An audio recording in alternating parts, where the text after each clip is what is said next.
Apa yang kita takutkan? Ketakutan dan kekacauan itu beda. Saya melihat ada orang yang hidupnya tidak kacau, tapi tetap takut. Hidupnya baik-baik saja, tapi takut dengan masa depan. Ada berapa banyak orang yang takut dengan masa depan? Ada berapa banyak orang yang takut menjadi tua? Banyak orang khawatir ke depan. Padahal kalau ditanya, hidupmu sekarang kacau enggak? Enggak.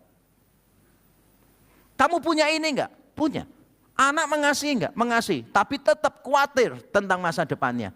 Kalau saudara itu hidupnya kacau, terus saudara itu khawatir, saya masih bisa paham.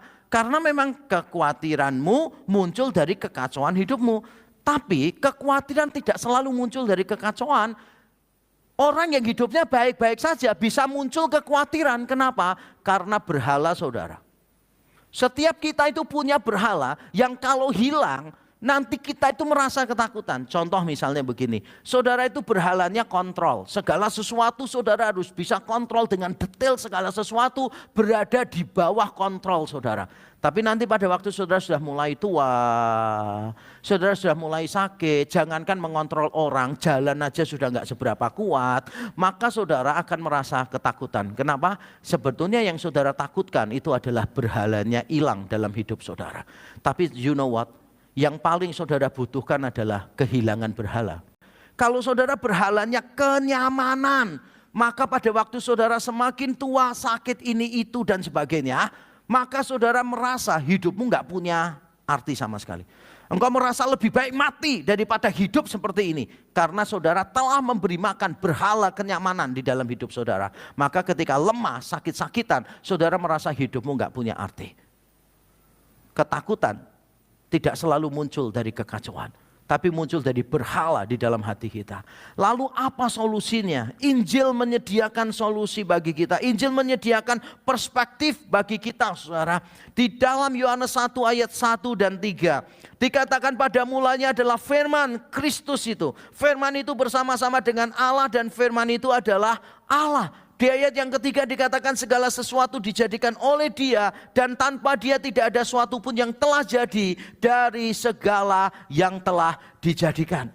Kristus itu adalah sang firman yang olehnya segala sesuatu diciptakan. Yang olehnya segala sesuatu diciptakan. Karena itu kita tidak perlu khawatir saudara. Saudara yang berada di dalam Kristus, saudara tenang saja. Karena Kristus menciptakan segala sesuatu. Bukan cuma Kristus menciptakan segala sesuatu, tetapi di dalam Ibrani 1 ayat yang ketiga, Kristus juga mengontrol segala sesuatu. Dikatakan di Ibrani 1 ayat 3, Ia adalah cahaya kemuliaan Allah dan gambar wujud Allah. Dan menopang segala yang ada dengan firman-Nya yang penuh kuasa. Dan setelah Ia selesai mengadakan penyucian dosa, Ia duduk di sebelah kanan yang maha besar di tempat yang tinggi. Kristus menopang segala yang ada dengan firman-Nya. Dan Dia duduk secara tenang. Kitanya aja yang gak bisa duduk tenang.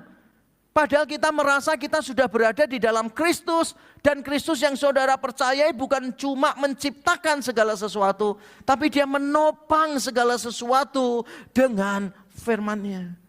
Makanya sangat tidak konsisten. Kalau ada orang yang berkata, Tuhan aku bersyukur aku ada di dalam Engkau. Tapi hidupnya penuh dengan ketakutan dan kekhawatiran. Gak bisa. Karena kalau engkau meletakkan hidupmu pada tangan Kristus yang menciptakan dan menopang segala sesuatu, maka seharusnya saudara mendapatkan keamanan, rasa aman di dalam Tuhan. Tuhan menjanjikan kita akan baik-baik saja.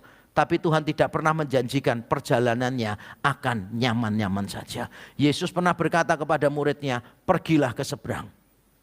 Lalu Dia pergi bersama muridnya pakai perahu dan Yesus tidur. Yesus cuma berkata, mari kita ke seberang. Di tengah-tengahnya ada apa? Yesus gak pernah janjikan. Tapi Yesus menjanjikan kita semua sampai ke seberang.